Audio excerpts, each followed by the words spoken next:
What's up, SMR people? It's your boy Butters. Today's Motocast, we relive the pro lights and amateur classes from the final round of the 2023 AMA Supermoto Series at Musselman Honda Circuit in Tucson, Arizona.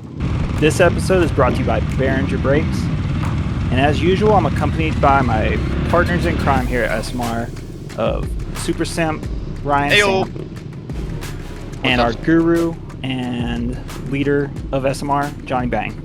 What's up, boys? Our special guest is Graham Watson. Welcome to the show, Graham. Thanks, boys. Nice to be here. Hell yeah, Graham. Looks like you qualified on pole for this one. Yeah, you Yes, out-qualified sir. Klassen by 1/100th of a second. Yeah, 100th. It was close as hell. What do you guys think about having the stack class where you get where you got the pro lights guys stacked in with you? Man, you know, the only thing that sucks, honestly, is the start. Because, you like, got the both 250s I totally in the way. could have had pole shot right there. And I had to slow down, and then Zach just got right by me. Just because the 450s pull so much harder than the 250s, you know, I think they need to stagger it if they're going to do that. Yeah, but Zach's a real motherfucker on the starts anyway. Yeah, he's alright. I normally get him, though. Wonder which way we should do it. Like, for more carnage, we could stack the lights behind you guys and make the fast 250 guys go through all the amateurs. Yeah? Carnage. Have Buffum just, like, slicing through everybody. I'm cool with it. Yeah, it'd probably be easy. Probably be easy for Buffum. I don't know, you and Klassen were definitely much more on to the pro pace this round than I feel like you guys have been most of the season. Yeah, for sure. So that was cool to see. And then Panelley Yeah, may or may still, not have been on a big board in the lights class. Oh, is that right? Not sure. He got a little bit of sauce on there. About just 100 cc's. Yeah, nothing big, no big deal.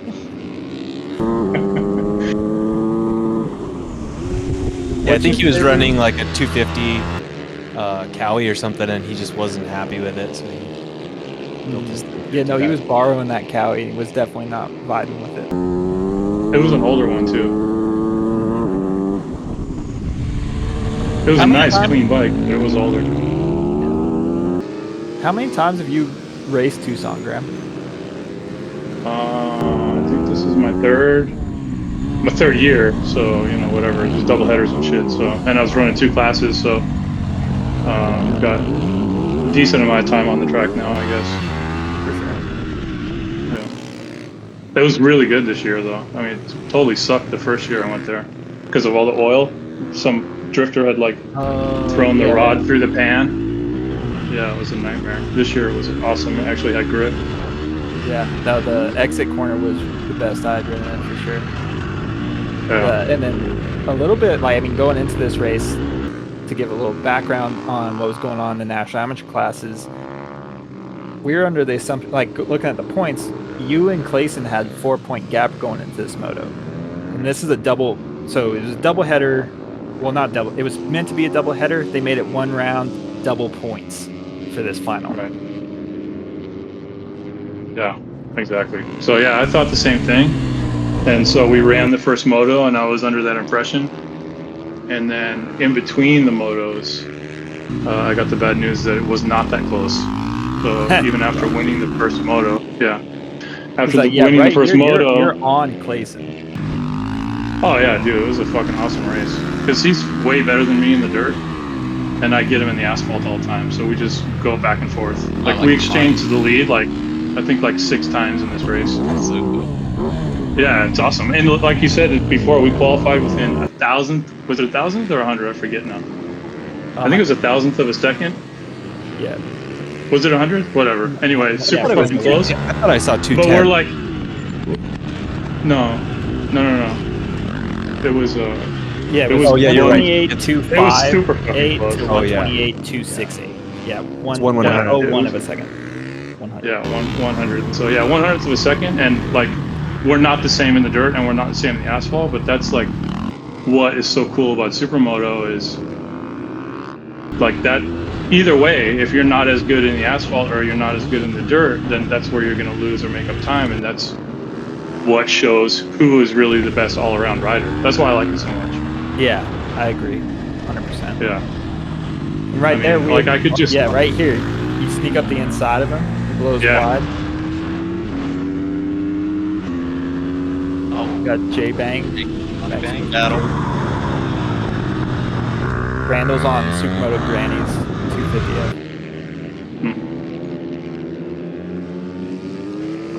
Yeah, because this moto, you guys dip into, you go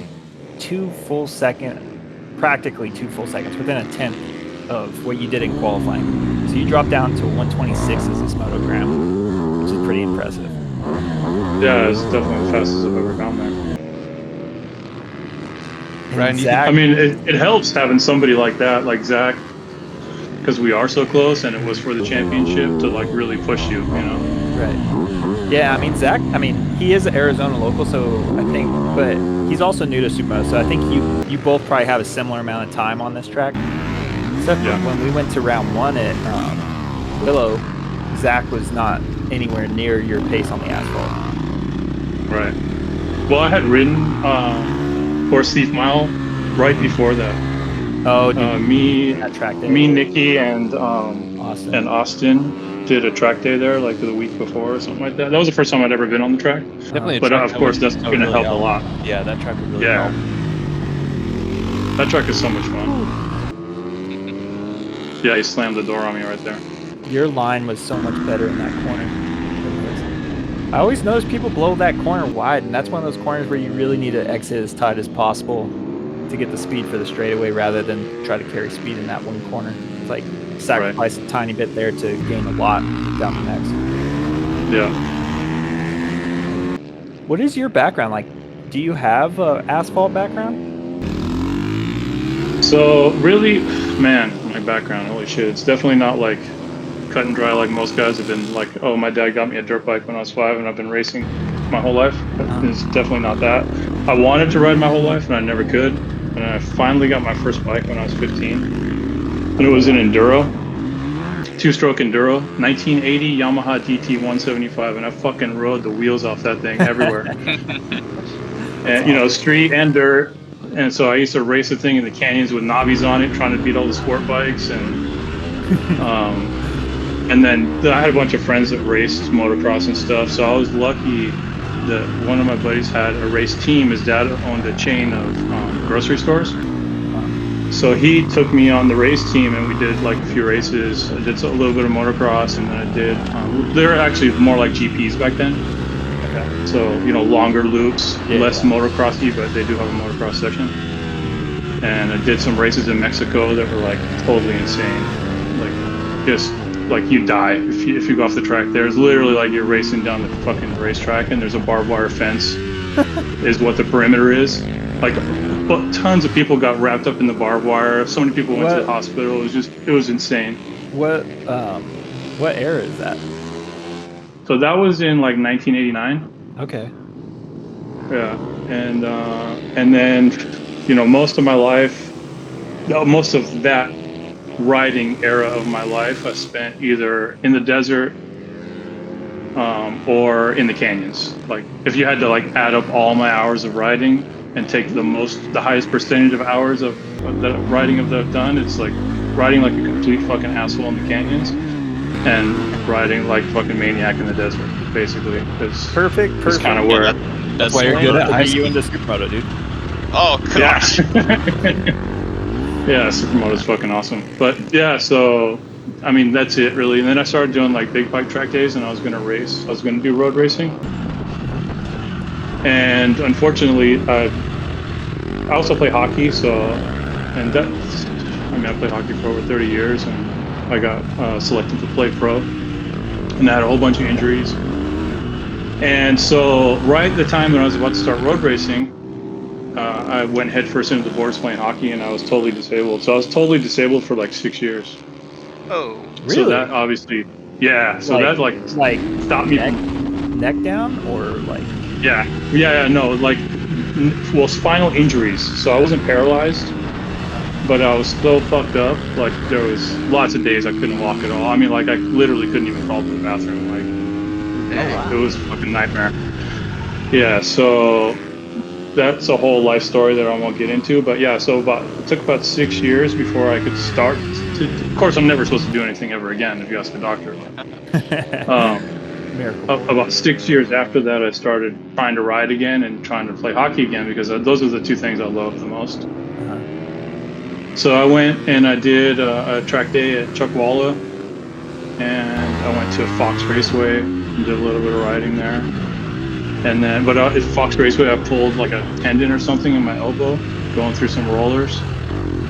And I was like, fuck, I gotta like pick one. Like I gotta pick either riding or hockey. And like they're both dangerous, but you know, I mean, you guys know, like if something goes catastrophically wrong when you're racing motorcycles, you could die, or end up paralyzed. Like, and so I figured, like hockey, even though there's contact and it's kind of dangerous too, it's a little bit safer. So I decided just to basically not ride for a while and just focus on hockey, which is what I did. Unless you get a skate to the jugular. Well, I mean, shit happens. It's true. It can happen. It's just not as common. It's a lot easier to like fuck got on Zach now. What's that? Look at the gap you got on Zach now. That was your first full lap with a clear track. This passing around, that was your fastest lap of a 126.7. Nice. Yeah, like I said, at this point, dude, that like you're able to like overcome that depth of injury. Like that's really gnarly, dude. I did not know that about you. Yeah, thanks. I just, I love to do these things, man. So, I mean, you're gonna have to fucking kill me to make me stop. Basically, that's what it comes down to. Well, yeah, you went the whole season with broken ribs too, man. It's pretty gnarly. Yeah, man. Those 2 days after breaking the ribs on Friday and then racing those two, double header and 2 classes. Like, man, if it wasn't for my buddy Mark that was there and my wife, like she literally was dressing me and undressing me, and fucking Mark was helping me like get my leg off and on the bike. Didn't you go down with the broken ribs? Like, didn't you go down in one of the motos? I did. Yeah, I did. In one of the supermoto, and the second one, I think I think his name's Tony Wenk. Yeah. Him and Zach were battling, and I thought like they were holding me up, but they were all like kind of all over the track because they were like literally like trying to force each other, for a position. And we were coming down that little back straight at IMI where you go into that left 180. And I felt like I could, if I just stay wide and go really late on the brakes, that I could maybe even get both of them in that one corner. Because they were riding a tight line, right? Because they're battling for position. So that's what I did. I went and I got late on the brakes and I got around and I was coming up behind Tony, like with speed, and I was going to pass him, and he came all the way to the outside of the track. Of course, he didn't even know I was there. It's not like he did it on purpose, but he basically like forced me off the track, and because of all the rain and all the mud right there, it was like a lake. So instead of going off the track into dirt, I went off the track like into literal water, and I was instantly on the ground. Yeah, and it's it like just clay fucking down there too. Yeah, and it just fucking knocked the shit out of me. Like you guys said, I already had the broken ribs, so it hurt like hell, and it was very, very difficult to get up. And I finally did under yellow still, and then once I got on the track though, I went around one corner and then they waved the red. So oh no. Yeah, well, whatever. Yeah, so that's like it for. Oh yeah, was it like Clayton Moyer? Yeah, Clayton Moyer. Well, did Clayton go down too? Yeah. Because me and I know Mike also went down. Mike on bikes. Yeah, I think everyone was like laying down on the track, and I think that was carnage. It was carnage, and I think like something about Clayton's, because Clayton had like a really bad stomach injury, or not injury. It was like he had to have like emergency surgery. He had lost so much weight, he was hospitalized for a bunch. He like barely put up around one or something. And then he snapped both wrists after that, and that's why we didn't see him for the rest of the year. Holy shit. Yeah. He was starting to rip. Those wrist bolts will get you. What did he do? Come up short on a fucking triple or something? Yeah, I think he told want to say he was at like Louisville, one of the big tracks. That's brutal. So Graham, where'd you decide to live? Are you San Diego or Mexico or travel? No, we're in Mexico. You're in Mexico. Yeah, we're right about 20 minutes across the border from San Diego. You know, you were mentioning thinking about doing the gypsy life for a while when we were in Sturgis. Well, I'm still not totally sure what we're gonna do. We can't do that because we got 5 fucking dogs, and my mom's retired, and she lives. It's one of the reasons why we built this house in Mexico, because we built the main house, and then we have her house right next door. But we were thinking about selling this place and then moving back to the States. But I mean, honestly, like just one of the reasons, literally just paid our property taxes, and it was $87 for the year. That's awesome. So yeah, I mean, and then like, so when you're looking at places in the States, and it's like, yeah, it costs this much money, and yeah, I could go buy it, but then I'm basically going to be paying rent to the government for my house. It's like, fuck, I really don't want to do that. So Yeah, I don't know how anyone affords to live in California. yeah, California's crazy. It's way too expensive. It's awesome though. I mean, like, the weather's Southern California anyway. The weather is perfect pretty much the whole year. There's tracks everywhere. I mean, we Buff got, Daddy like, just gone. He gapped you, Simpy. Yeah, I hung on to him for the first like 3 laps or something like that, but I was struggling getting out of the dirt. He was just cruising, and I talked to him. Bridgestones for it, or No, totally user error. just Buffy being there. Speaking of tires, Graham, what are you running for tires? You on Metzers? I was, but now I'm on a Michelin front in the Metzler rear because I'm running the 16 front. Oh, fancy. How do you like that? Yeah, that's my secret weapon. I guess it's not a secret anymore. Yeah, No, I love it's it, definitely dude. gotten popular. Yeah, it's like my biggest limiting factor for a while was my front grip, and that pretty much makes it. Did it make the dirt harder? No, I already suck in the dirt, so it doesn't really matter. It pretty much, from what I understand, the outer diameter of the 16 is practically the same as the 16.5. You just get a little bit of a wider contact patch under lean. Oh. Yeah, that's exactly what it is. It turns in quicker, and you get a better contact patch and full in. Oh, it's Yeah, I mean, I think so. But yeah, I think Nicky had tested like a couple Dunlops, I think, but they had done anything where they were like happy to, or they were ready to go into production on them. So I think Michelin is the only option for a 16 right now, right? Yeah. Fluffy. Yeah, the new Dunlops are supposed to be good though. Nicky was telling me they were good, so whenever they decide to release them.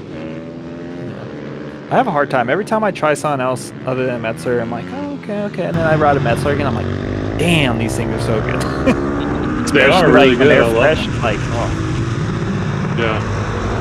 Yeah, they're really good. Like, I was running Bridgestones one year. J-Bang, you let Donnie buy you on the last lap? Last lap, dude. Dude, I was having a hard time. My hangover was hurting. Someone had to celebrate Butters' birthday. I just rolled over the finish line thinking I'm actually ahead for the championship. Psych. you're like, I just did it. Hell yeah, go me. I totally did, dude. I rolled over like all slow and shit because I had a gap, thinking, "Fuck yeah, I got this." Dude, because I mean, you stomped it. Zach fought you as hard as he could, and as soon as you got a gap, he couldn't do nothing about it. Oh, so at least Johnny did try to go back at him. I appreciate that. Good effort, J-Bang. Graham not only swept the amateur class, he moved all the way up into just 3rd overall, ahead of 250 guys, which is Jake Randall. Or no, was it? Yeah. Jake Randall and then yeah. Yeah, he beat the rest of the Pro Lights class. Yeah, that's not fair though. I'm on a fucking 450. I don't know, dude. Charlie and Simpy are on 250. All right, Graham, get this. Simpy went faster on his 250 than the RSR 450 that he has. I'm sorry. Oh, really? Yeah. Well, yeah, that's just because I'm an idiot. So I was I like, might be an idiot too. I should try that. I was like, how, Simpy? How are you faster on this? Like, this track is pretty fast. I I think Charlie was saying one time that he's like faster on his 250 than he is on his 450. Yeah, definitely. I don't remember where we were.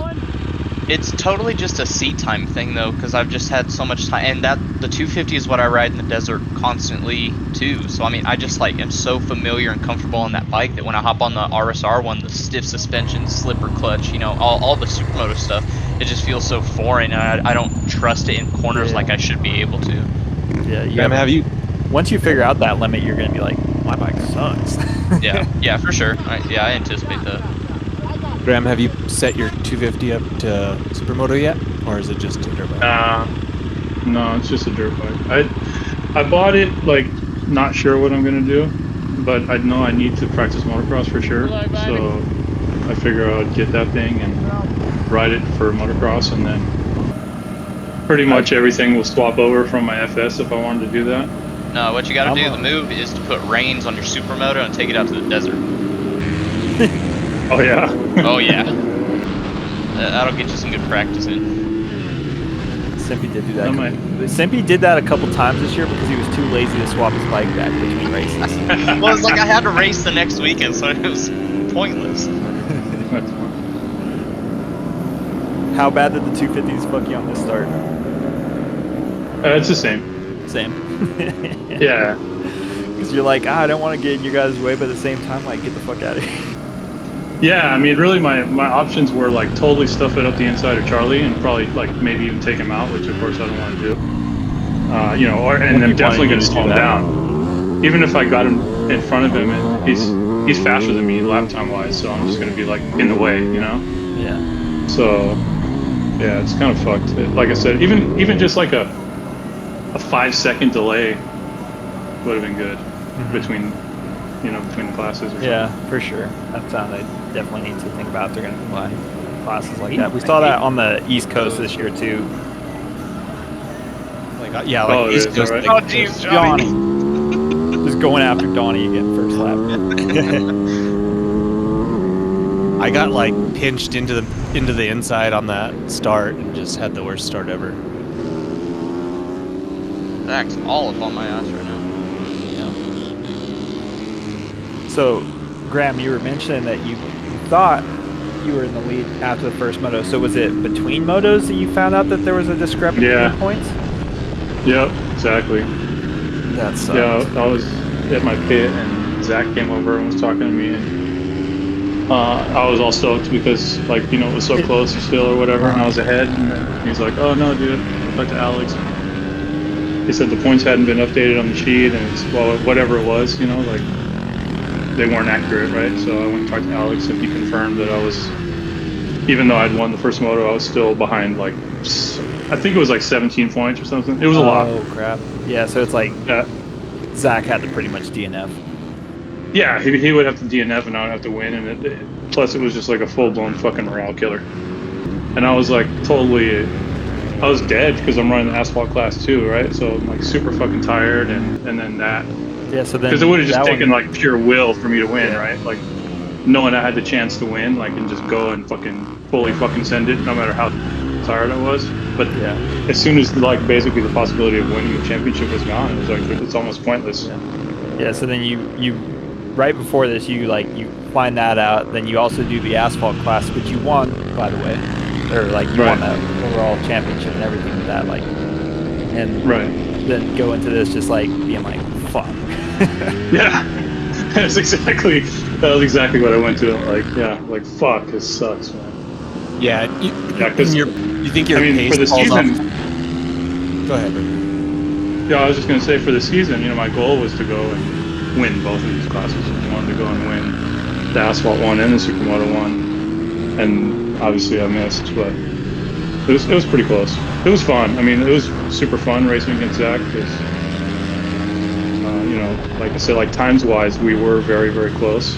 So even though he's better than me in the dirt and I'm better than him on the asphalt, it made for some really fun, interesting racing.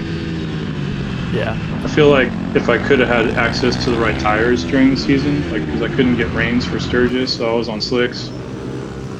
And yeah, we talked about that last episode we did with Klassen where we went over the Sturgis round, and we were talking about how you were on cuts, and that it is definitely a disadvantage when you're on the harder rubber.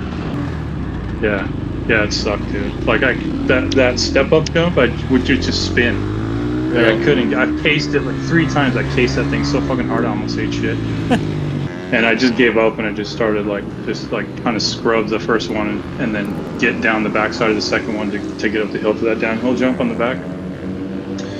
Yeah, that sucked. And then plus in Colorado there was a rain shortage too, so I didn't have rains. I only had rains I think for 2 of those races, and that's because the final race I wouldn't have had rains again, but Nikki came through and dropped off a wheel with a rain tire for me, so I was able to run that, and then ended up getting first overall in the asphalt class just because of that, or I wouldn't have. There's no way. That race I was on Nikki's takeoffs too. Oh really? Nice. I feel like fresh rains were a big contributing factor to the win I got in Colorado, because it was on rains, and I don't think Charlie had a fresh set, but Timmy V gave me his set, and oh my gosh, it just hooked up. It felt like I was almost riding in like dry conditions. Dude, you could go such good days. Totally. I was like so blown away because I've only raced Supermoto in the rain once, and I raced it on slicks.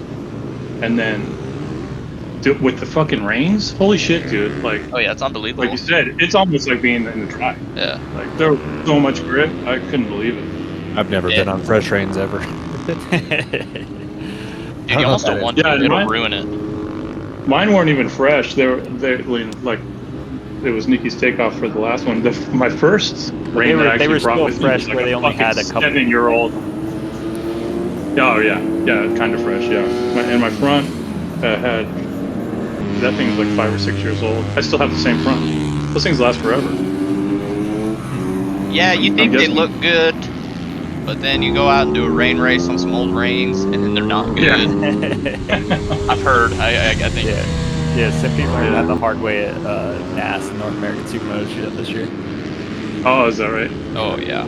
I went out and ate shit like 3 or 4 times in Moto 1, then got he was just way off the pace, like way off the pace. He way off. Back up, and I was just like, what are you doing, dude? Like, he won earlier this year in the rain, and then I looked at his tire, and the backside knob was rounded off, and it was old, and I could feel the hardness in the road. I was like, shit, dude, like, you kind of really, if you want to compete, you need to get a fresh set. And he did it. He got a fresh set next day. Colder temperature, shittier condition. It was wetter, colder, and he drops 5 seconds off his time. Oh damn. Yeah, it's like I still didn't really have anything for Charlie, but like I kept him in sight. Like, but in Moto 1, I'm pretty sure he might have even lapped me. No, you did get lapped. Yeah.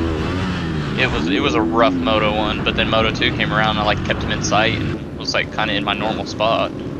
Which is wild because like that's where you got Charlie this year. Like the win you do have on Charlie it was in the rain. Yeah, but he had fresh set at NAS. And then I think that ignited a fire in Charlie that made him he was a much better rider for the rest of the year after getting beat once by Simpy. Well, actually, it was a couple motos you got beat by. I won 3 motos. Yeah. You're on fire. Graham, a funny thing with this moto is you and Zach both set your fastest laps this moto. That first full lap you did after the start, like the first flying lap, and Zach actually did outpace you just barely. He did a 124 or 126.4 in this moto, and then and you did a 127.4. But the first moto you had done a 126.8. So he did find some pace. Damn, he did, yeah. That's a big difference.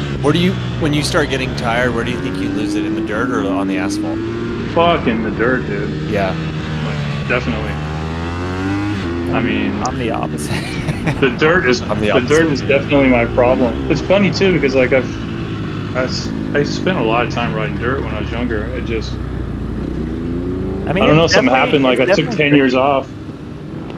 Yeah, I took 10 years off after being disabled, and then like honestly, I think when I was younger, I had less technical skill, but I was fucking fearless. And like I really thought I was indestructible. I used to just fly through the desert fucking flat out in 5th gear, and like if whips came, I just wouldn't even slow down. I'd just hold it wide open and fucking lean back and try to hit my front wheel on them. And desert whips, they can go on for like fucking miles. Yeah.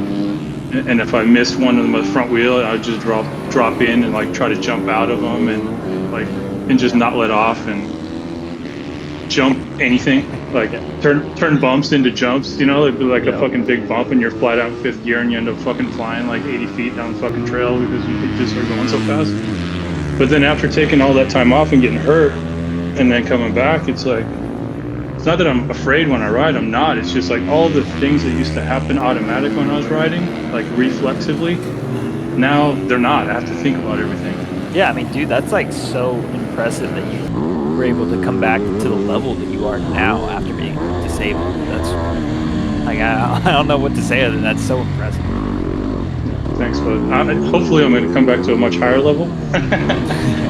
That's my plan. I still, you know, I want to get better. I'm having a lot of fun, so yeah, I don't want to stop. And I always like to do whatever I am doing to the highest of my ability. So yeah, I just need to get more time to practice. That's one of the biggest problems, especially now that I'm in Mexico. It's like a whole fucking pain in the ass to go ride. I have to leave the night before so I can cross the border without waiting in line for 5 hours. Down there is there much for like land that you're allowed to just go ride in? Like out here in New Mexico, we got so much public lands that we can ride on. It makes it awesome for us, but I'm not sure because I know Cali doesn't really have any of that stuff. Yeah. But so here, like right around my house, I can just start my bike in my garage, and I can go to like a little hill area that's right by my house. But there's nothing there. It's just like it's like a pre-planned area where they're going to sell lots for houses. So it's kind of like very short areas of like kind of like fire road type stuff. But when you go off trail, which I've done, I've cut like a little bit of single track here and there. It's pretty fucking sketchy because there's like huge fucking rocks. Yeah. And like I said, like barbed wire. Every place you go that you try to go and you can't go is because there's barbed wire fences. But it's like, you know, 1 string of barbed wire or 2 strings of barbed wire. So like if you were to go fast and come up on that and not know it was there, you could end up getting yourself wrapped up in it.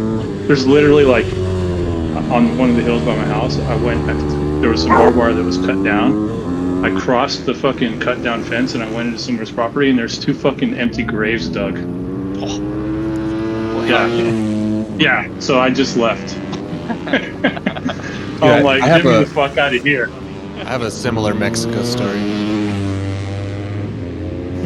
If I was farther south, like I was like Bahia de Quino, and we took our bikes.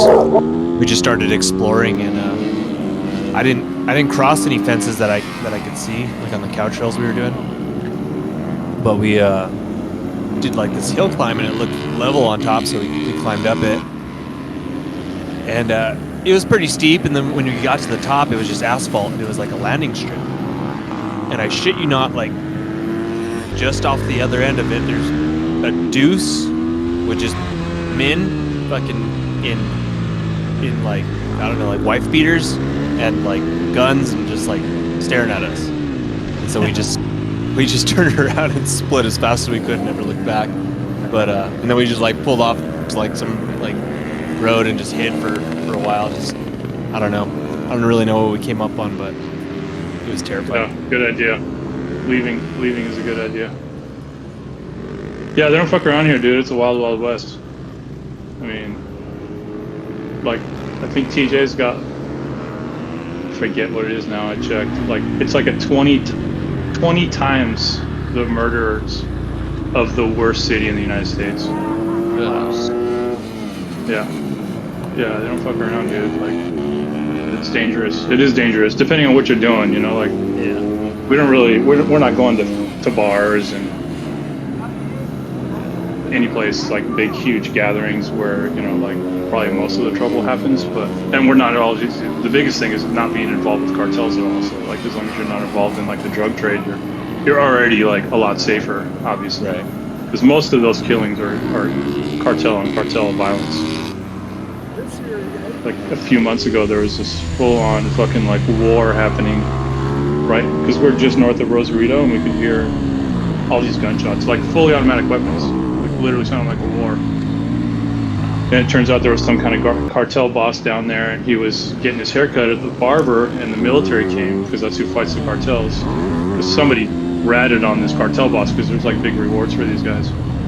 So the military went to go and try to get him, and the cartel boss has basically like they have armies of their own, and so they got into a shootout with the military, and like full automatic weapons versus automatic weapons. The cartel boss's kid was like 4 or 5 years old, ended up getting caught in the crossfire and got killed. Yeah, dude, it's nuts, dude. Like most of the time, it's super chill here. Like I love where we live. We live right next to the ocean. It's super quiet, a gated community with security and security cameras, and you know, like it feels super safe. Oh no! Right over the top of the berm. Yeah. Yeah, you were asking me about like what happens when happened, you were asking me about what happens when I get tired, if it hurts me in the dirt or the asphalt. There you go.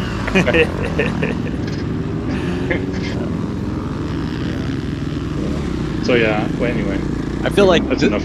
this track, like you have to be pretty aggressive, at least on that straight and that like ski jump. You have to like be hammering down and hanging on. But the other part, the other 2 corners, you can kind of rest. Well, plus they literally didn't even touch the dirt section since last year. Like it had the same ruts and bumps that we put in there. It came in good though, and me and my wife were out there digging up rocks and landing and stuff. It was raceable. No, it was good. It came out good. Sempy, one thing I noticed, like you and Jake Randall here on the 764, you guys are both taking the outside as you enter the dirt section. Why? Like that was easily, you lost a half a second there, every time. I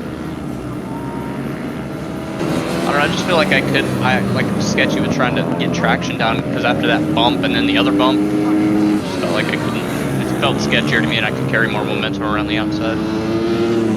JP actually got a push back on Randall. Oh wow. In this moto, so yeah. I think in Moto 1, Randall, once he passed him, he left him, but JP actually got a push back. Yeah, they stayed close. So the Apex last week or whenever it was, a bunch of the Jeff from Toxic and Jordan and a bunch of the supermoto guys from Utah were out there. Yeah. Was there an event going on? JP wasn't there. No, it was just a practice day. Hopefully JP's healing up. Did you hear about kind of what's going on with him? Yeah, it's pretty gnarly. Hopefully he's gonna get better. Yeah. Have you heard if he's doing all right? He's doing a little bit better. Like on the day-to-day? Yeah, Jeff Rydalch told me he's improving, so hopefully he'll just continue to improve.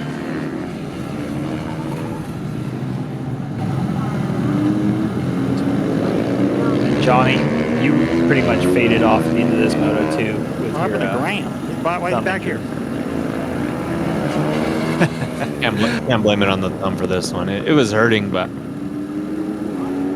I was hungover. Charlie Pine. Yeah, I was recording down Charlie, here in watch this about. corner, and I remember seeing Graham. You like way back. I was like, "What the heck happened to Graham?" No wheelie out of Simpy. He's off the berm. You're damn right, no wheelie out of Simpy. Why he Yeah, no last wheelie? episode we made Sempy tell his embarrassing story on why he doesn't pull wheels I heard that. Holy shit, dude. Yeah, we had a rough go at it. I don't know what's worse though, like that or shitting your pants, because That. Amateur champions. I'll take shit in my pants any day of the week. That's a quick clean up and you're back to normal. Oh my God, is that I'm still Death Ride emotionally Bell? scarred Our from boy that Donnie day. almost got Graham there. Did you go wide because they were about to like clean you out, or did you make a mistake there, Graham? honestly, I don't even remember. Fuck that, dude. I'm so dead. It was pretty hot that day. Charlie cramped up so bad after the last 450 moto. Stuff he was like sitting in his rig, like laying on the ground, all like crippled looking. Hell yeah, dude. I didn't even do the last 450 moto, dude. After this one, I was dead. I was so toast. I don't think I'm doing Open Pro, man. I'm fucking dead. Oh, there you have it.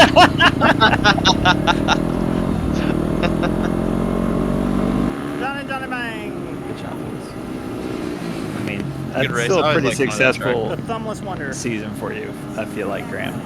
Even though it's like it's definitely a roller coaster bummer on that race day for for sure. It's after like think you're in it, you got a chance to win it, and then not. But Yeah.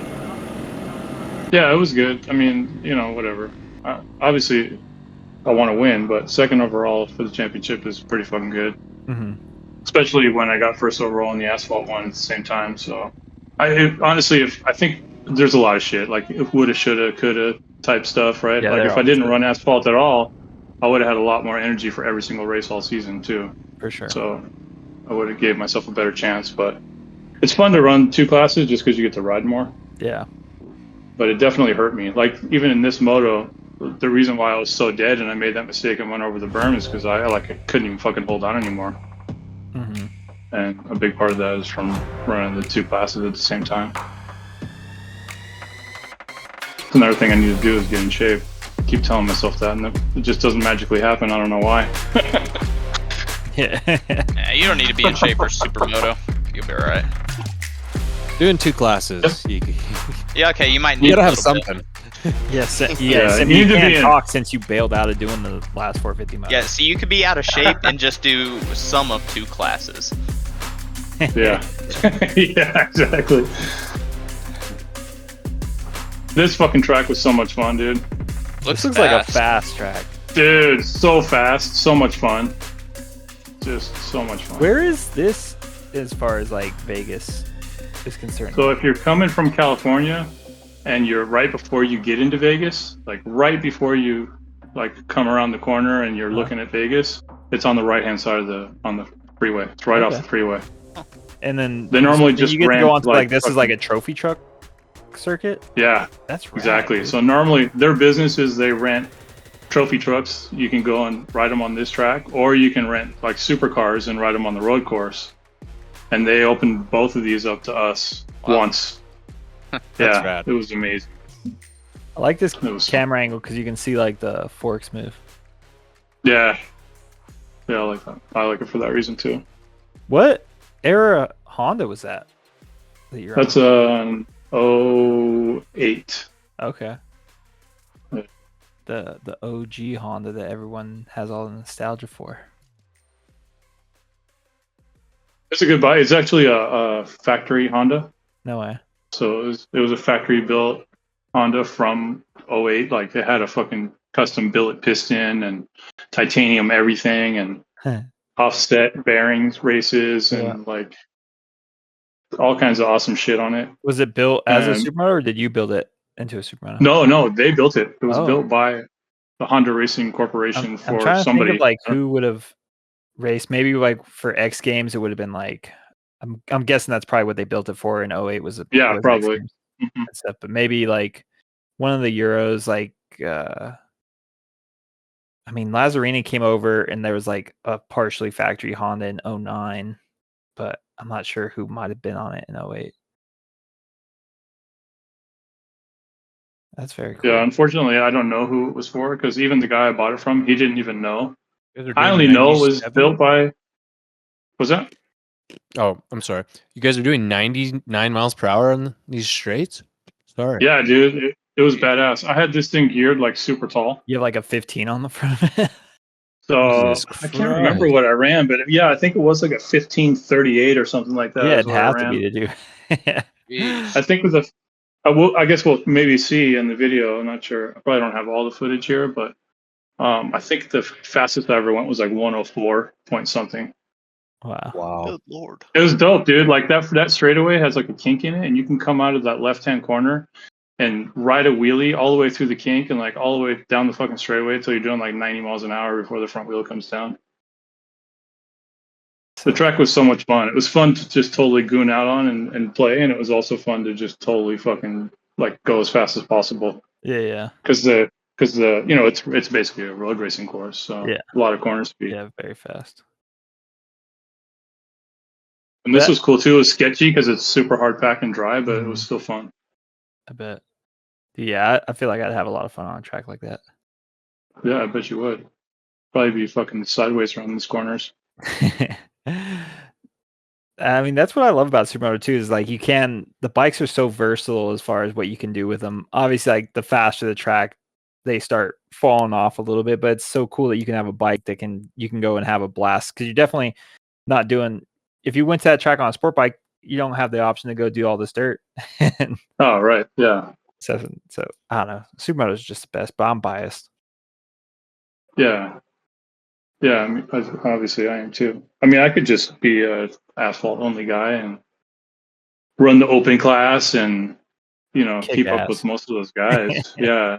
But the dirt is so much fun. Yeah. And To me, even though, overall it like brings my, ooh.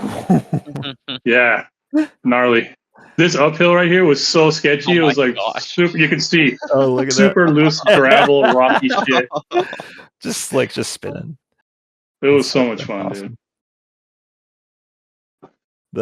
And then they were talking about doing more, and we actually had another day scheduled. And then when it got closer, they just canceled it. That sucks. Like no explanation, nothing. Just like nope. I'm sure it's just because they didn't make enough money. When was this? Like how long ago was this? Was this 2001 or 2021 or? Probably 2020. Okay. It was super hard pack and just like with a very fine layer of dust. Ooh, so super skaty. Which is what made it pretty slick. Yeah. There was you could like find some lines where you had grip, but then all of a sudden, there would be nothing because there's dust there on that line. This is a fun little G-out right here.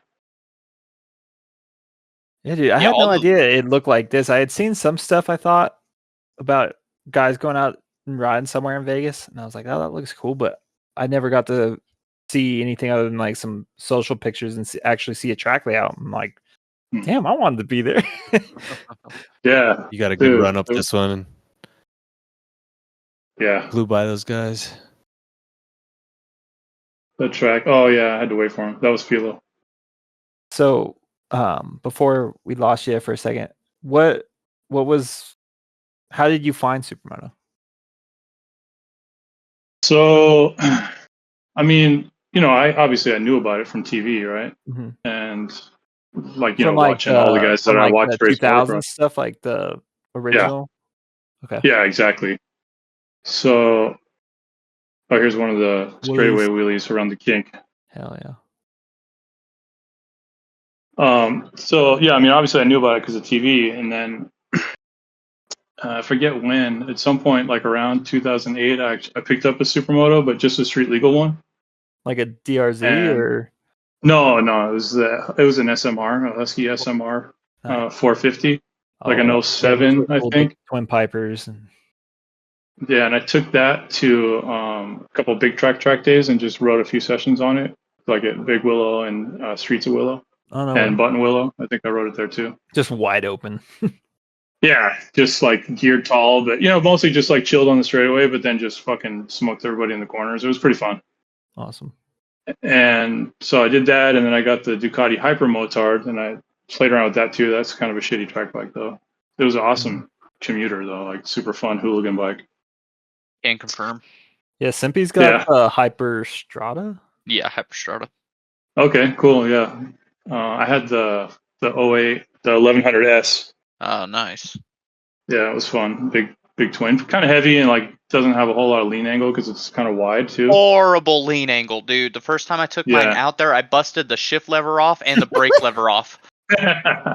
Nice. Well, because the riding position kind of feels like a Supermoto. So like in my head, I'm just like, oh, okay, I got this. I went and hit the first corner and almost like died just because it hit the rear set and everything. I was like, oh my gosh. Yeah. I was like dragging sparks everywhere in the tracks and shit on that thing. Yeah. But, so what happened for the actual Supermoto racing is in 2020. Well, because I stopped my disabled story, but basically I had stopped riding motorcycles for like 10 years. Mm-hmm. And I was just playing hockey. And then in 2020, COVID happened and they closed all the rinks. So there was no more hockey. And I was living in Riverside right in between Apex and Adams. Okay. And I thought, fuck, I've always wanted to do Supermoto. Like, fuck it. I bought a bike. So I went and I bought that Honda like right away. Uh-huh. And I just started racing right away because Alex was doing races over at Apex. And, like basically like won every race that I entered and just started doing track days and then here I am. I mean, I just where did you get that bike from? Like Scott Churchill or something? some I don't remember his name now. Some guy who lived in Huntington Beach. And like he had a pretty, like when I go buy used bikes, like a lot of times you can tell more about the bike from the person than from the actual bike. So I went to his house and he's got this badass garage with like a few classic like hot rods and like 3 track, like big bike track day bikes and the supermoto. Sick. And yeah, it was super nice and it was an awesome deal. It was $3,500 and I could tell it had titanium shit all over it and it was like super clean and it ran perfect and it had like very low hours. I can't remember what it had now. But I mean, dude, those 08 Hondas are like so highly touted that everyone, I mean, to get one built in that, like to be from a factory, have all these unobtainium parts for $3,500, that's such a steal. Yeah. Oh, there goes Nikki. I think this was like my second day ever doing supermoto. Yeah, I recognize that. And you were like, who is this clown? No, actually knew who he was. I recognized his name. Okay. And so like when he got there, I saw Reimer and I went and checked out his bike because he was parked right next to me and the thing was so fucking badass. But this might be a different day, but that day, he had the fucking TI coated fork tubes and like, his bikes are nice. Yeah. And it was just me and him. I think it was just me and him at the track and Gordy was there. And we were doing laps. Is this him on his 250? No. Yeah, he's on his 250. Oh, is he? Yeah, he's on his 250 and he's just fucking like smoking me. But they were super cool. They like pulled me off the track and talked to me and told me that I should go do the nationals and I'd do well. And actually, I think that was Gordy standing next to the fence right there. And I was like, oh shit, like that's nice, cool, thanks. And when is it? And then it said it's like next week or something. I was like, yeah, I probably can't do that on short notice, but it was cool, like to. Yeah, no, they're always. Because honestly, ever since then, pretty much everybody in supermoto is like that. Yeah. Like everybody's super cool. That's one of the things I like about it the most. Mm-hmm. Like you don't have a whole lot of guys like with shitty attitudes and trying to ride like dicks or blow people off the track or hurt somebody to win races. Like, yeah. Like you kind of get in a lot of like moto. Yeah. Circles. For sure. Yeah, I always call it a family because it's so much more of like a family type atmosphere to the race instead of like the real being super cliquey or anything. Yeah. Oh yeah, here it is. This is Gordy and Nikki when he pulled me off the track. Lord Gord. Love that guy. You've got great chops. Thanks, bud. Yeah, so Nikki's helped me out a lot ever since then. He's like does lead follow stuff with me a lot and he's helped me with bike setup and I've done a lot of good. He's a big part of the reason why I have progressed as much as I have since I've been riding. That's awesome. Yeah, they're a good family. Yeah. Yeah, it's funny, like I've seen Nicky since he was just like a little tiny Grom at the track. And it's like got to the point where he's beaten me. And it wasn't like he beat me here on and off here and there for the last 10 years and stuff, but it wasn't until like last year when he went to Europe for or 2 years ago when he went to Europe for the first time that he like straight up beat me, and I was like, what the fuck? Yeah, man, he's gotten so much better from that, like that experience riding with those guys and learning that style. It's a different style, right? Mm-hmm. Yeah, it's like, and that's what I've been trying to do now. I'm trying to like also learn that style. It's hard though. Like it's all this is newish to me anyway, right? I mean, I've been riding for such a long time. Yeah, scummy fucking full send. The thing is, like, his. Do you know? Did he get to ride supermoto with like Alex or anyone at Adams or Apex before he came out to Tucson, or did he just I think he just came out and raced. Yeah, I think he just came out and raced. Yeah, I guess the story was like, what's her name? Pete's. Stephanie Peets, yeah, like I guess that was her Cowie, and Alex just invited him out, and so like they threw wheels on it, like just a stock Cowie. Yeah, I think he had a small brake or at least a stock caliper. I think he had like the skinny rear wheel or something weird. 4 1/4. Yeah, I think he had. So he was like, this is the same situation as me and Zach. Like Scummy is like obviously he knows how to ride a dirt bike, right? So he would just smoke me in the fucking dirt, and then I would have to catch him on the asphalt again. Yeah, I'm right here in this battle as well. I finished 5-5, I think that year, right in front of him. I think you get him too. I can't remember. Yeah, I can't remember. I think I might have got him in the first one. And I don't remember what happened. So that's a long time ago. Like I said, I've been hitting the head a lot, so it's hard for me to remember.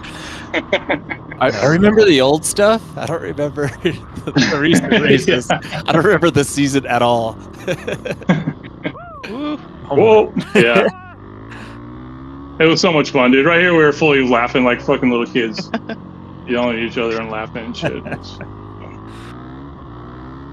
Yeah, that's like the gnarly thing about the amateur class in Supermoto is the closing speeds you guys get from like skill differentials, where you have someone that's really good in the dirt or really good in the asphalt. You get these crazy speed differentials that you don't necessarily see a whole lot in the pro classes stuff, because you get a little more like uniformity to like the speeds and stuff. Yeah. Sometimes I watch the amateur class, I'm like, oh my god.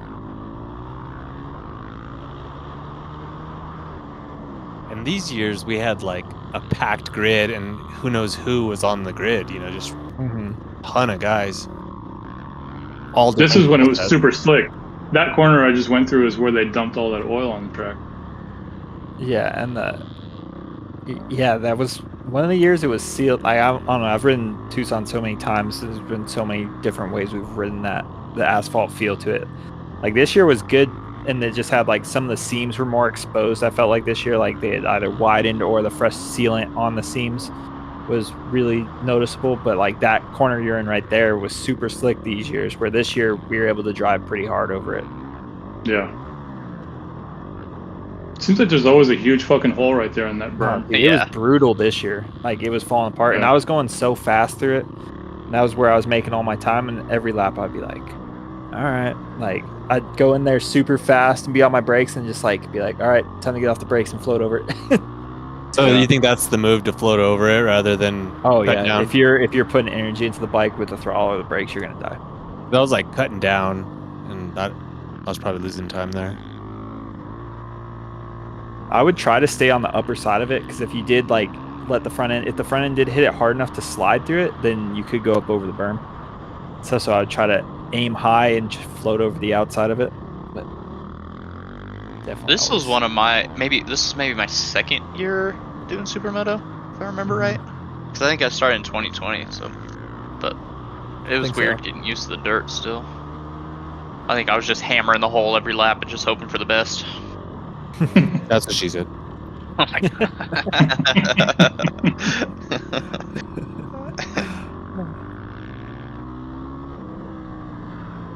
Yeah. Onto these. Jinx. Timmy V.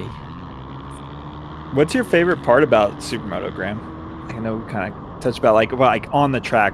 Is it I guess like asphalt? Is it sliding? Race? Yeah, sliding. Okay. Yeah. No, honestly, there's so much that I like about it.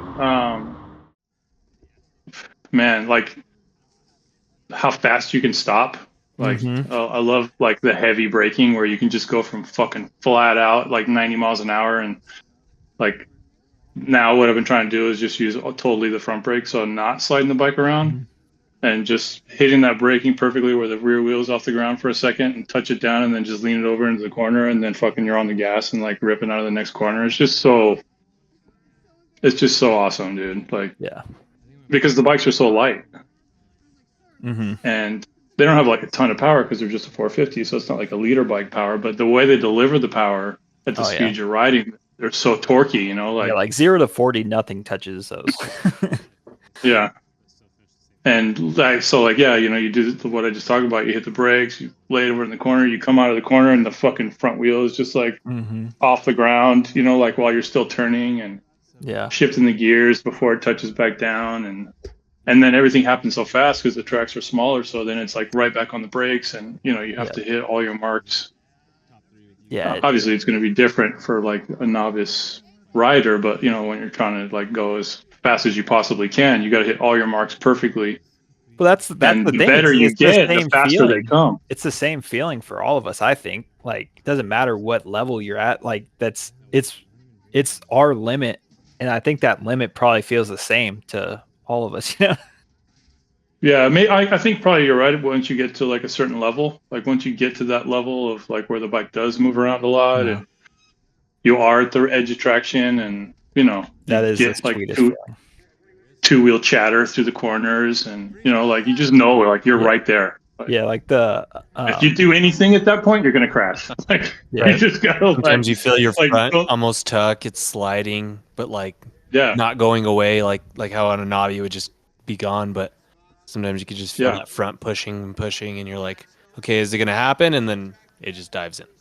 Yeah, like those two kind of 180-ish corners on the asphalt in Tucson before you go into the dirt section are some of my favorite, because you go in there hard and you got to kind of trail brake into the first one because of how slick it is. It's almost like off camber on the entry and stuff. But like I would go through there and then just push my head up over my handlebars and just whack the throttle and just let the bike steer with the rear, and then it would snap into a wheelie, and then like I go and I don't grab an upshift, and I just let it tag the rev limiter and then shut it down and just slide into the next corner.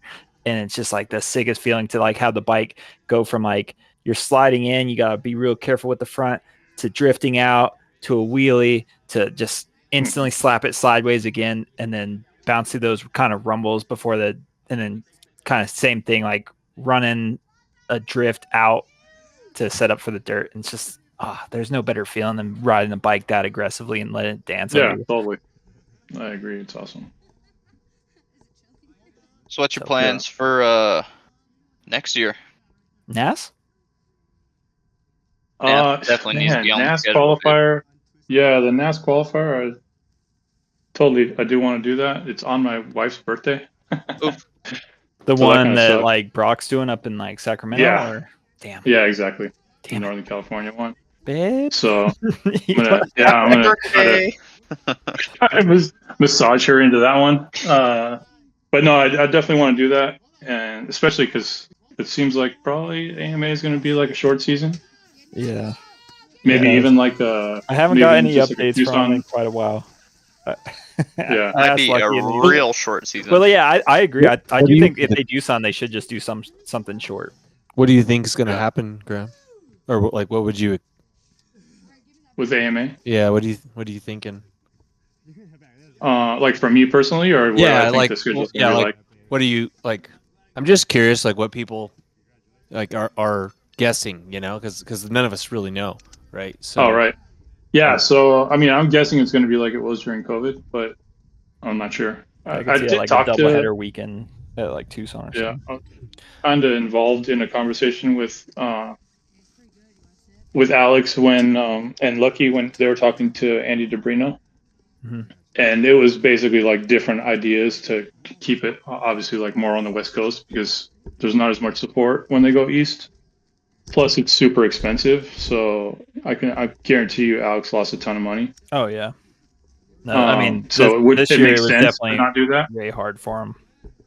Yeah, so they're talking about keeping it on the West, but he did mention like a few different options, which all would be cool. But he mentioned possibly doing Horse Thief Mile. Maybe some other tracks in Southern California, I don't know, Apex, although the dirt would have to be redone because it sucks. But I'm just surprised it's March and we haven't seen anything from. Yeah, like me too. But I would love to know what the hell's going on because then you can plan everything else. Yeah. And the thing is I do so much because I do go to the local tracks like relatively often, and I talk to a lot of people when I'm there, and I'm always trying to get people that are doing like local racing or just fast track day guys to come and do the AMA. Right. So I'm always doing that, and a lot of them are interested, and they keep asking me like, so what's the schedule? I'm like, dude, I don't know. I mean, I wish I had an answer for you, but I don't know. Yeah. And actually, a couple of them have been asking about NAS if they have asphalt only. Yeah, they do. Okay, good. That's good to know because I sent them a message, but I never got a reply. That class, it's pretty much everything. It's kids. It's the pro classes have a purse, obviously, and like they got these championship like Super Bowl style rings with diamonds in them. So the pro classes have a couple extra little things. But yeah, it is. I think that's a big thing for us to touch on. It is not just like the best of the continent. It's like a supermoto Everybody. gathering for everybody. It's asphalt only. Yeah. It's vet classes. It's amateur classes. It's kids classes, and pro. So it's like it's it's for everyone. Yeah, that's good. I think it should be because, like, I know, you know, like a lot of supermoto guys, like, you know, that do quote unquote real supermoto, and I understand that it is real supermoto if it has dirt. But I think also, like, if you want to have races and have them make money so they continue to happen, you also need to like be open to all the asphalt only guys. For sure. And the truth is, a lot of those guys fucking rip. I mean, they're super fast. Like, I have a lot of fun when I go to the track and like Moto America guys are there on their supermotos training. Yeah. Like, they're fucking fast as fuck, and I learn a lot from those guys too. Oh yeah, no. And you know, yeah, I think like they won't. we Go all ahead. think they're fast and stuff, but it's just like I think we get biased because we're the guys like in the, I don't know, like I've been a journeyman of supermoto. I've been racing supermoto since 2003. I've been doing it for like 20 years, so like the dirt is one of my favorite aspects of it. So it's like you see these guys and they're impressive on the asphalt. I'm like, yeah, but come show us what you got doing the whole thing. Like all of us, like, and I get like they're not going to be specialists at that or whatever, so they don't want to look like Posh came out and he set a lap record on the asphalt in Tucson, but then in the dirt class he qualified like 8th and then decided that he didn't want to mess with it. And so like I was like, oh come on, dude. At least Yeah, I know, I get it. I get it. I see it for what it is. But again, that's what I like about supermoto. Like, I like the fact that if you're gonna race, you know, we'll call it real supermoto. We shouldn't have to really, because to me, supermoto is with the dirt. Yeah, I you're like racing the asphalt only, motard. you have to stay asphalt like only. it's supermoto if it has dirt, and motard if it's asphalt. Yeah, that's good. I think actually having a different name for it is better, just so people know right away, and you don't have to keep saying, "Oh, real supermoto with dirt," because Yeah, that's how Kinda gets old. the supermoto SMEC does it. Is they have like the motard cup, motard. and then they have like SMEC 1 is like their supermoto class, but Okay. Yeah, they're confusing with their classes because they have like SMEC 1 and SMEC 5 and all this shit that they're talking about, and I never know what any of it means. yeah, me too. Sometimes I look it up. I'm like, is SMEC 3 or SMEC 5 the vet class? Which one's the beginner class? Which one's the vet class? I get it. Right. I think they were going after the same model they did in Europe for a bunch of years, where you have like S1 and S2 and S3 and stuff, and so that they kind of copied that. But I think you're right. Most people don't necessarily know like what that equates to. Yeah, especially when you get down to like 5. It's like I'm like, whoa, okay. I mean, Yeah.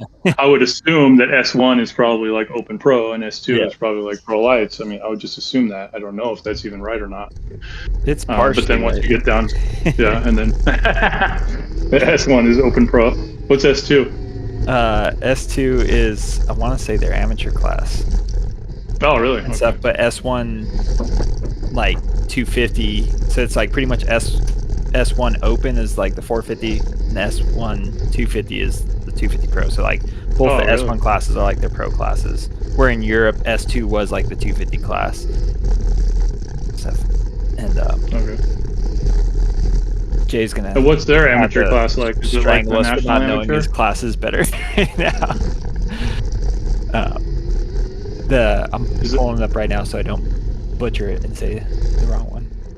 I think their amateur class is pretty deep out there. It is. Yeah. It's like the national amateur level. Yeah, no, they're all pretty speedy out there. Yeah, so SMEC 2 is the amateur class. SMEC 3 is beginner. SMEC 4 is mini supermoto, and SMEC 5 is the vet class. Oh, they have minis too? Yeah, their mini classes are actually pretty big. And then they have the Motard Cup and mini Motard and like kids mini Motard. Like, or they call that the SMEC Futures. Did you ever make it out to Schwano? Yeah. Yeah. No, did, Oh, no. you're- No, yeah, no, no, I was no. like, you did Road America, but I didn't remember. That was last year. No, I didn't do Schwan. Oh, I heard it's awesome, but Oh, it's amazing. Yeah, that track is. I mean, like Road America is riding a roller cool coaster. and awesome, but I do kind of hold Shawano as being like the cream of the crop, especially from an asphalt's perspective. That track is unbelievable with like the camber changes and the elevation changes it has to it. That's Yeah, like I the best track for asphalt only racing. Yeah, my buddy Kevin, he's actually from there, and he's a super fast asphalt only guy, and that's his favorite track Dude, in the country. did out of you the ones see he's that raced. young kid Hank Fosberg this year at Road America? Yeah. Oh my God, that kid's gonna be something. Yeah, he's he's quick. unreal. Super quick. Yeah. Yeah, that track was fun. The grip kind of sucked, but like the layout and the elevation was super fun. Yeah, the one downhill corner was slick, but the rest of it I found to be pretty good. But that one downhill, like after the dirt section where you'd like dip down that hill and kind of sweep, dude, That thing was insane. Yeah. I think I had a pretty big slide with with Samp right behind me, and he yelled at me. Oh. And I asked him if he had his GoPro on, and he said no. But yeah, that thing was pretty sketchy. So you think you just drop into that thing? Yeah. You think you're just drop in and just keep sliding. Go ahead. Sorry. No, you're good. You think you're sticking with amateur next year, or are you stepping up to the pro lights? Man, I just really don't know what to do. Do it. Yeah. I think Zach's stepping up too, so we can get some. I know he is for sure. Yeah. Yeah. He wants some of that like I simpy. said. I don't know, dude. Like, I mean, I agree with you getting a 250 just from the perspective of making you a better rider. I'm a big advocate for the smaller bore bikes on it just making you hold your feet more correctly because you're having to shift a lot more. You have to ride the motor in the power, so you really have to like fine tune that. Where the 450, you can just kind of learn to be lazy, and we don't. If all you do is ride a 450, you don't even notice the little spots where you get lazy with them. I ride a 125 or a 250F pretty much all the time, and then race a 450, and I feel like it keeps me sharp. Like my footwork is so much more dialed in when I hop on a 450 because I'm riding the smaller bikes all the time. Yeah. And Yeah, I've noticed that already. Just taking the 250 to the motocross track, like so much harder to like the bigger jumps that are right out of the corners. It's like I have to carry so much fucking more speed in the berm than everybody else. Oh yeah. And like shift on the fucking face of the jump, like yeah, you know, like shift again in the air, and it's like it's like way more work. It's cool though. It's fun. The bike's lighter, so it's better. Like feels better when you're like dropping it into corners and stuff. It feels so much lighter. But yeah, like trying to find the power is a lot harder. Yeah. And like you said, it's just different. You just have to carry a lot more speed. Yeah, but that's where like that challenge where it's like it might be annoying if you're racing your buddy or riding with your buddies on 450s and they're able to just like go do it easy. But the end result of you doing it is what's super beneficial, I feel like. 350 church. And that's one of the things is I'm like I want to race the national championship, the national amateur championship again, just because I want to win it. But and that's because I just barely missed it, you know. So obviously I want to win it, but I also want to race pro lights because like I do want to. It's not like my whole goal is to win a national amateur championship. I mean, I just want to race and have fun and keep getting better. So I know if I go to pro lights, I'm going to get better faster. Yep. Because I'm going to have to. And I think you would be competitive in it too. Yeah, my only thing is like I really need time in the fucking dirt, like. Yeah. Which is what I'm trying to do. That's the whole reason why I'm doing motocross more than I'm doing supermoto. So I don't know. I'm going to kind of like just. Also, there's like the bike build, which isn't going to be super expensive because I can use. If I had to, I can use some of the stuff from my FS. Mm-hmm. But at the same time, that's another thing, right? So this is where it gets complicated because like my fucking 450 right now is perfect. Like it took me all this time owning it to get it totally dialed the way it is right now. Yeah, and you don't want to mess. So I also want to race it because of that. Sure. Yeah, that makes sense. You know, like yeah, because it's so much like setting changes and like you know I redid all the suspension valving myself and now I just rebuilt the top end and it's just like so crisp, and the suspension is perfect, and it just feels so good. It's like, and with the 16-inch front wheel, and like all the changes I've done over these years, like these few years since I've had it, it's just like so fucking dialed, and it's like it kills me to even think about taking it apart. You know, to like build a 250. Right. So that's why it's a difficult decision. I'm not sure. Yeah, I get it. It'd be cool to get a title though. Yeah, I mean, I got the one, so it's kind of cool to have an AMA #1 plate. Yeah, but for sure. It's not the one I wanted. Like if I had to choose, obviously I wanted to win the Supermoto Class one. Yeah. But the asphalt one is cool too. I guess it's just cool to have an AMA #1 plate, to be honest with you, because I grew up watching the AMA. So just to have that fucking thing is like something I never thought I would ever have. So it's pretty cool. That's what I want so bad. I got one that sits on my mantle. You should have done National Amateur. Yeah, when I first started Supermoto, Butters talked me into, just go straight into pro lights. Yep. No sandbagging. Yeah.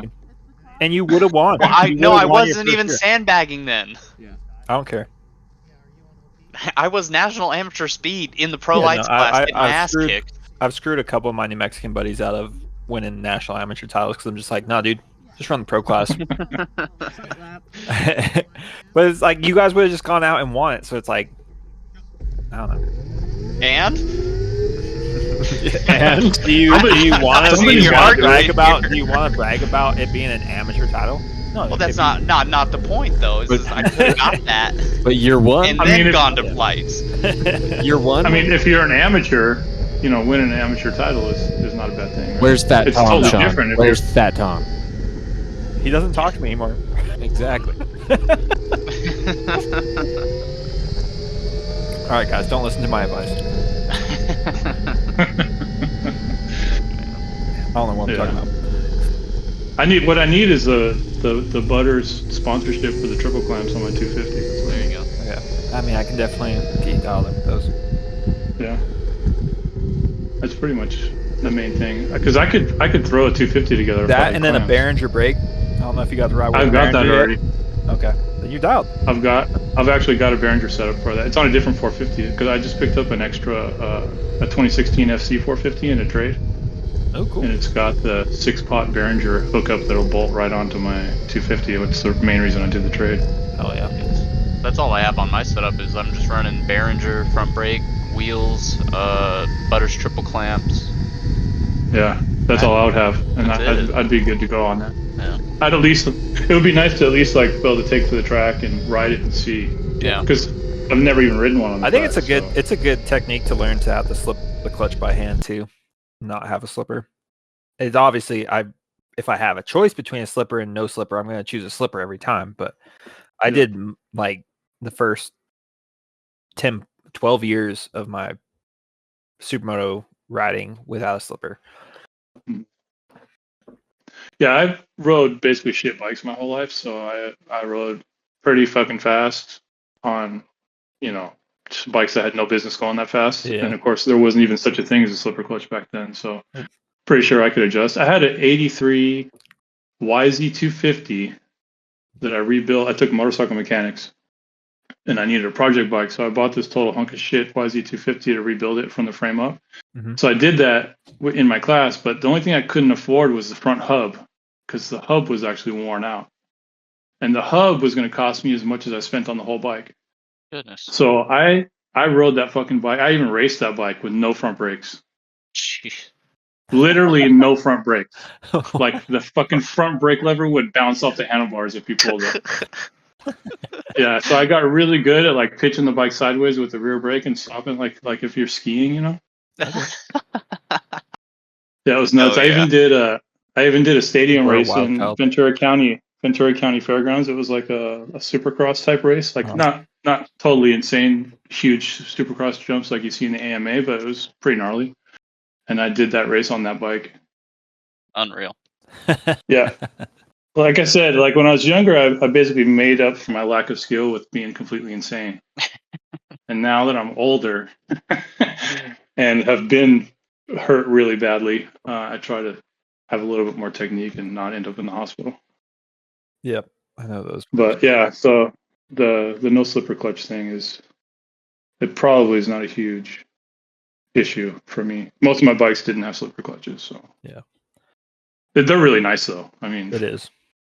so nice to not even think about it, to like be like basically you can be almost totally at full lean angle and like downshift in the corner without the clutch. Yep. That's like insane. And it slides a little tiny bit and that's it. And if you did that with no slipper clutch, you would definitely have to be working the clutch carefully.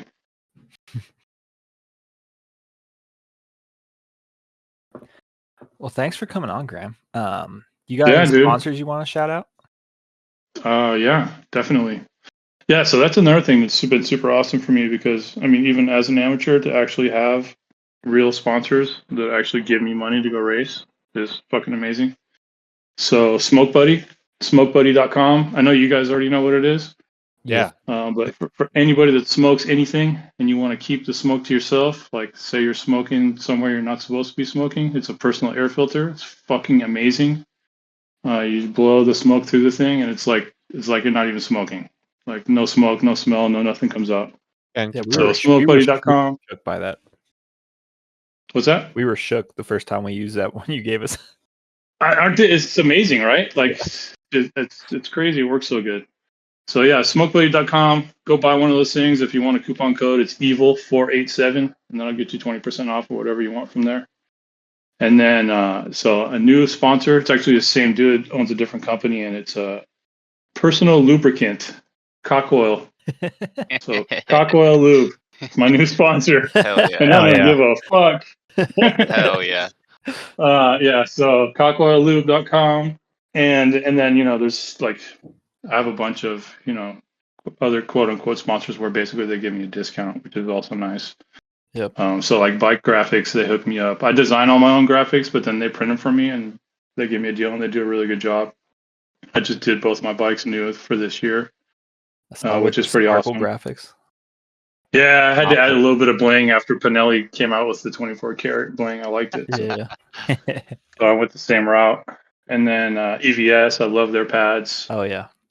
They're big. Yeah, the TP199 stuff is just awesome. And Risk Racing and Funnel Web filters, which are pretty awesome. I don't know if you've seen those. They're a air filter that's got like a diamond. Yep. Yeah, dude, they're so badass.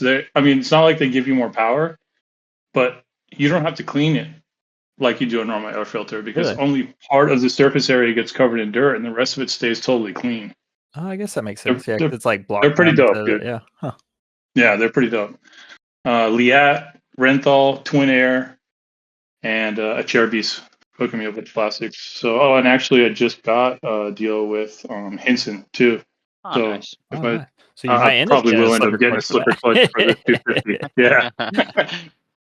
So yeah. Thanks to all of them, and then my wife, and and even my mom, because my mom she like when we go out of town, she watches our 5 dogs. Yeah. So that uncomplicates my life a lot. So I know those. I got 4 hound dogs. Nice. My mom watches them too when I go. Right on. Yeah, having to drag those around all the time would be a huge pain in the ass. So yeah, and thanks to you guys for doing this shit, because people need to know. Yeah, dude. Supermoto's the shit, dude.